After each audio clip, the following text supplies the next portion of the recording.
Hey everybody, Leo here, host of Our Native Land through Czech Podcast Studios in Victoria, British Columbia. I'd like to start off with a territory acknowledgement.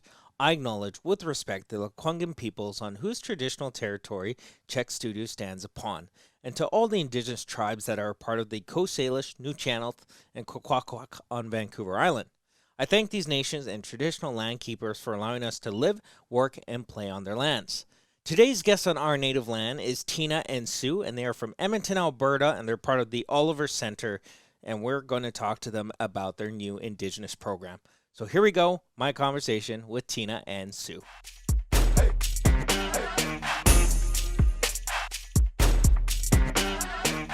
The Oliver Center promotes children's experience of safe and caring environments where their emotional and physical health positively self-identifies a sense of belonging. Now, as of March 2021, the Oliver Center in Edmonton has introduced a full-time child care program with an Indigenous approach to learning.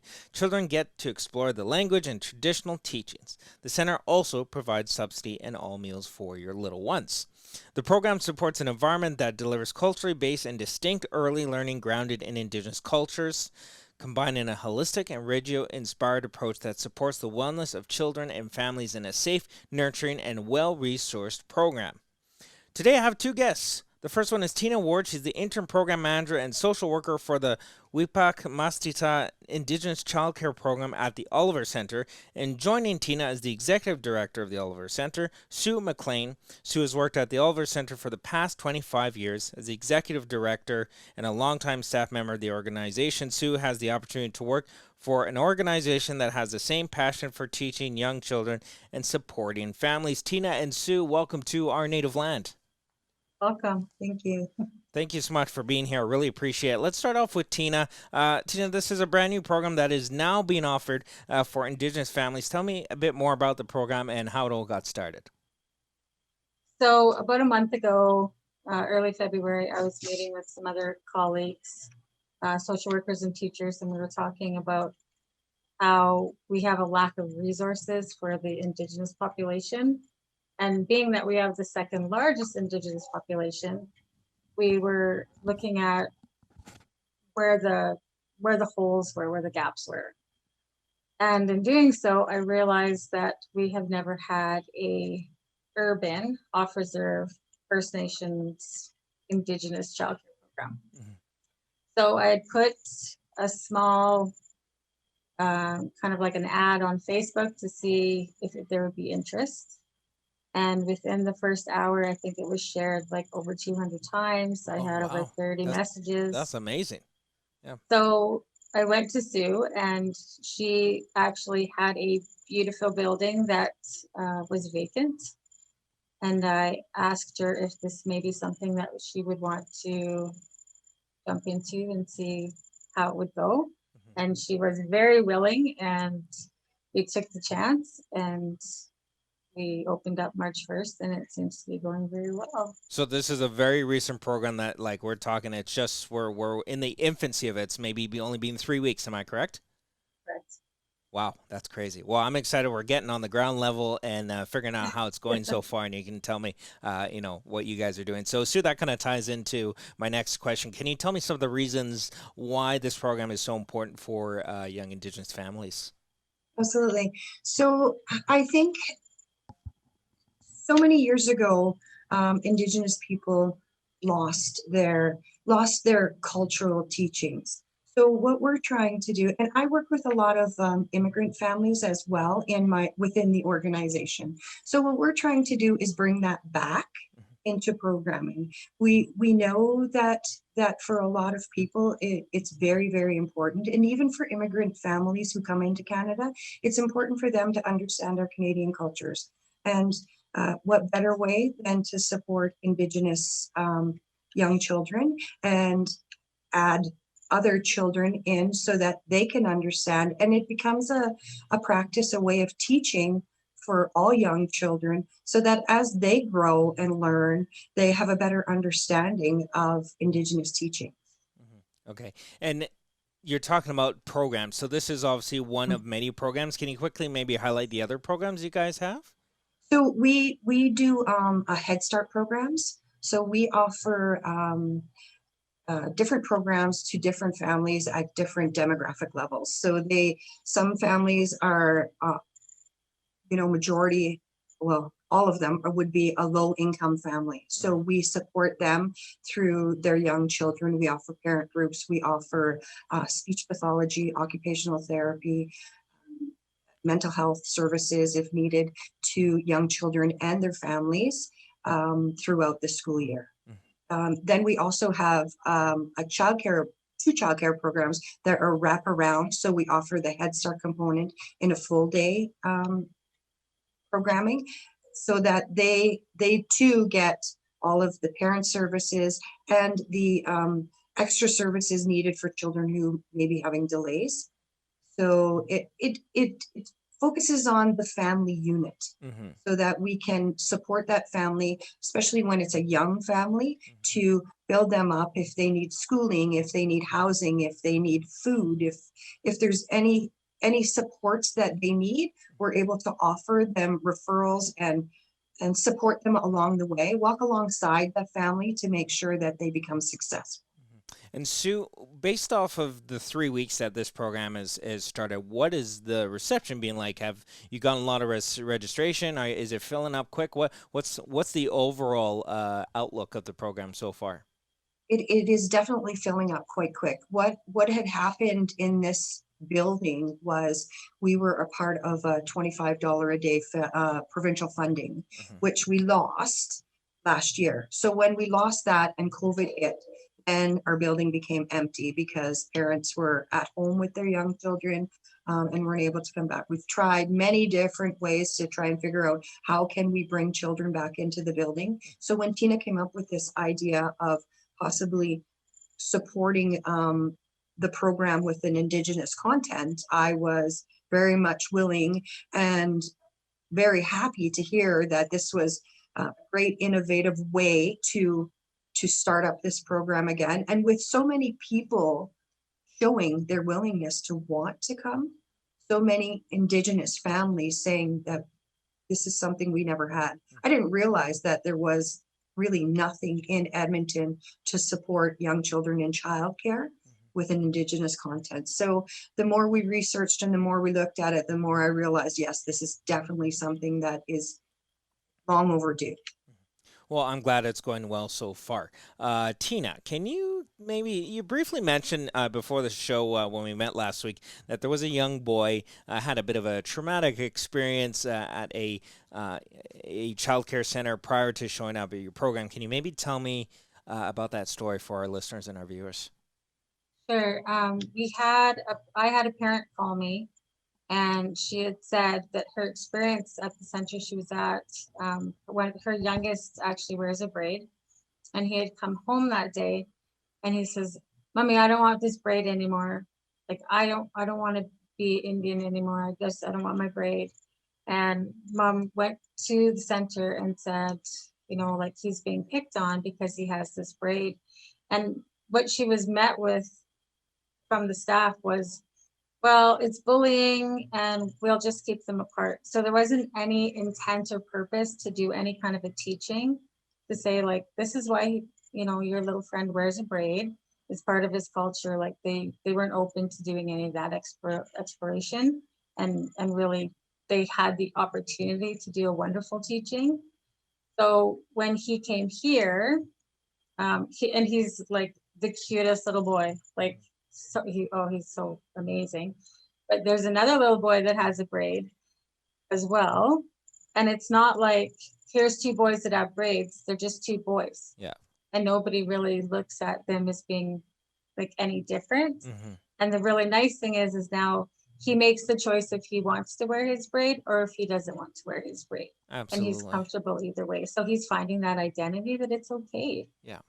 It's an environment where he feels comfortable, and it's unfortunate that we have to have this conversation, that it is something newsworthy, that this is still something that happens, in the childcare system where there's just not those resources to provide proper education and support for children that might feel that way. I know I know I've heard stories of children even, just like even the color of their skin and coming home and just, I don't look the same. And there's not that element of support for those kids. Do you think that you are going to be able to handle these kind of situations in a way that is going to be beneficial to those families? And do you anticipate more of those issues in the horizon? We have had a few parents that have come in and brought concerns that they want their children to feel like they're able to be have their true self here. So I think that we will probably uh, see more of those situations coming up. Mhm. But the really nice thing is because we also have Aboriginal staff. Mhm. So it's easy to be able to explain to these kids that it's just about not knowing. These people just don't have the information. And when you're giving these children and these parents the information, they feel more secure with who they are. They feel they have a better sense of identity. And then they're able to go out and be able to handle that. If somebody says, oh, that's your little girl, and no, he's a boy. Oh, Yeah. he has a braid. That's right, because he's Native. Yeah. And they're okay. They're feeling more confident in being able to say that because we're supporting them as well with that decision. Just taking an ownership. Absolutely. Exactly. Yeah, yeah. Okay. Sue, can you take me some example of the teachings that are provided for the children? Walk me through the day in the program. Like if I was 4 and I was sitting down, what am I going to do? Okay, well, in any of our programs, we always start with a morning get together. So it's really important that as children come into our classroom and they're all joined together, that we're able to sit down and really have conversation with children and talk about the day and what should happen. And we know that being flexible with children is important, but also having routines is just as important. So we always do a morning smudge so that children, well, it's important to identify who they are, but the smudge is just to purify the room and the environment and make sure that everyone is feeling safe and comfortable and we can have a positive day going forward. So that's one of the pieces that we do. And then we allow children, we set up environments so that children feel like they can explore and do as they want. So one of the things that kind of caught my eye about this program was normally in most childcare programs they say no violence, no guns, no weapons of any kind. So the other day there was a few little boys and they were building with Lego and they made some guns, and at that point usually one of my teachers would step in and say, no, we don't play with guns, we don't use guns. But these boys were building their guns so that they could go hunting. Mhm. One of the little boys absolutely loves lasagna. So Oh, for wow. him, he was going out hunting for the lasagna creature. That's So amazing.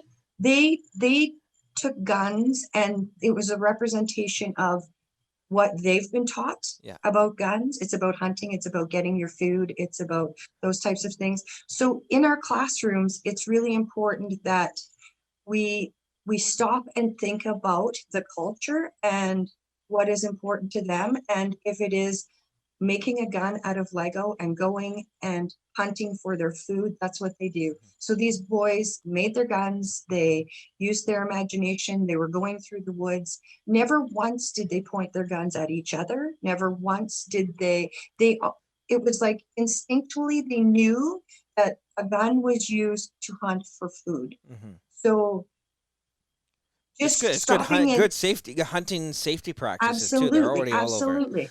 Yes, Yeah. yeah. So it's those types of environments that we set up in the classroom and opportunities that we give children so that they can explore their own culture, explore what, their feelings, their identities, to do what they feel best. But as teachers, sort of standing back and allowing those moments to happen and seeing where they go and then guiding them through that. So, and then we also do, like, I mean, same as most programs, we have the same types of routines where they have their lunches, they have their nap times, they have their outdoor times. We know we try to make sure that nature is a part of what we do. Mhm. So they're outside at least twice a day. You're Mhm. hearing them coming in. Tina's just closing the door now. But we know that nature is a very important piece of child's growth and outdoor time. So every day, twice a day, the children are able to go outside, explore. They may do walks, they may do field trips, not yet because of COVID, but Yeah. that will eventually happen. And then their outdoor playtimes. Mhm. Okay. And are they getting these Indigenous teachings or cultural teachings fairly easy because the staff are Aboriginal or Indigenous as well? Is that a nice, easy transition to educate them?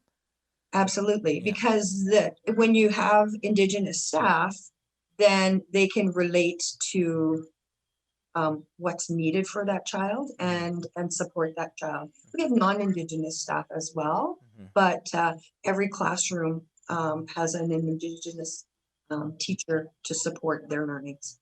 I was just thinking back to what we were just talking about earlier about the comfort of knowing how to deal with these situations and to make, children feel comfortable. And I'm going to tell you a quick personal story. Myself, when I was in grade 5, I think it was in grade 5 or 6, and I don't know if you remember in school or you had it on school, they always hand out those scholastic magazines, right? So you can Mhm, pick mhm. the books, or you can pick the different things that the children like, and then they go home and the parents decide how much they're going to buy, and then they put it Yep. on the form and bring it back, right? So I had that form, and the format they were doing is that they were shipping it to the school, right? So my question was, I raised my hand and I say, if they're shipping it, can I just put my house address and they'll ship it to my house?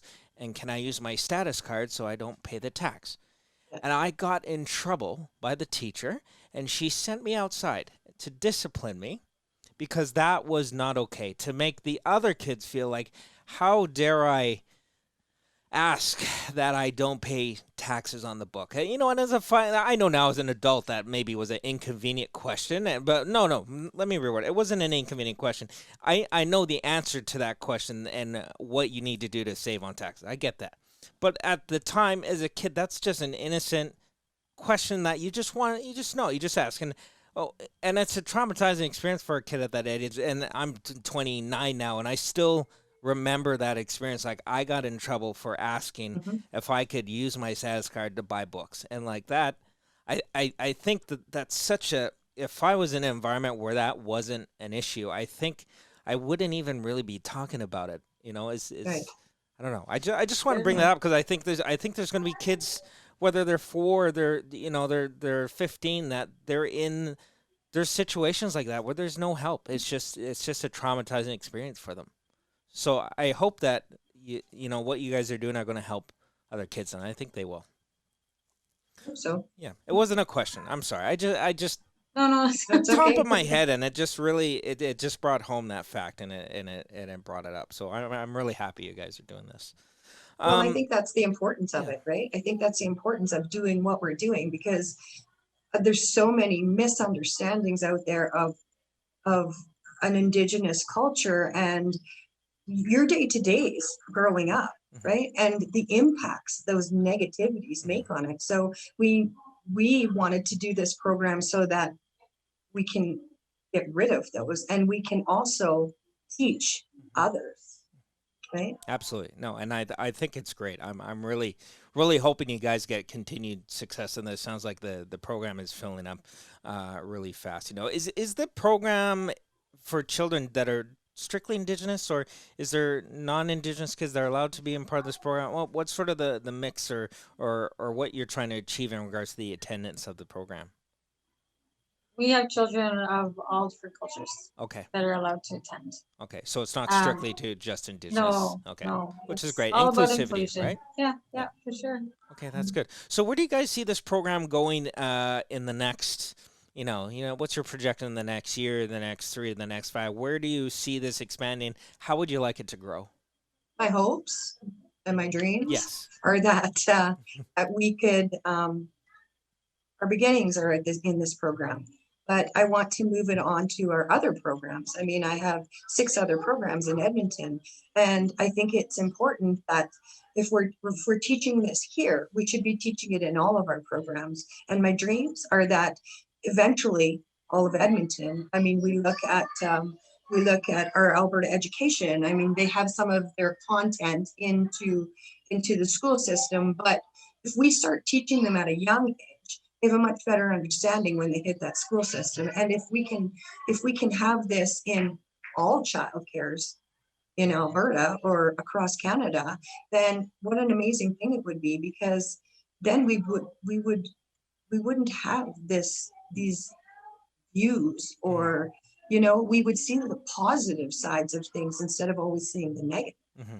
Because I find that's even within my own staff. Sometimes I need to really sit down and have conversations about, the negative comments that may come out because of ignorance, not because of, it's a lack of understanding It's of Indigenous culture. unintentional ignorance is my Absolutely. Yes, that's right. Mhm. So being able to have these conversations and have some of my staff learn beside other staff is really important. I'm all about diversity and inclusion, and to be able to take staff and let them learn alongside of Indigenous staff is really important to me. And then moving it on to our other programs, and then possibly on to other childcares. Okay, absolutely. Well, we're going to have to wrap up the show, but one quick question. If somebody from Edmonton is watching or listening and they want to get involved, maybe they're interested, what are your COVID protocols in place, and what can they do to get more information about the program? Absolutely. If they'd like to get a hold of us, they can contact us through email. So sue@olivercenter.com or tina@olivercenter.com. They could also go on our website, which is www.olivercenter.com. Fantastic. And I know you guys have a Facebook page as well, because that's how Tina got a hold of me, so they can type the Oliver Center on there too and get all the information. Yes. Correct. Awesome. Well, thank you so much, Tina and Sue, for coming on Our Native Land. I greatly appreciate it. I know you guys are out there in Edmonton, and you're listening to the show, so we appreciate the support here at Our Native Land. So thank you so much, and I wish you guys the best of luck with this program. Thank you. Bye. Take care.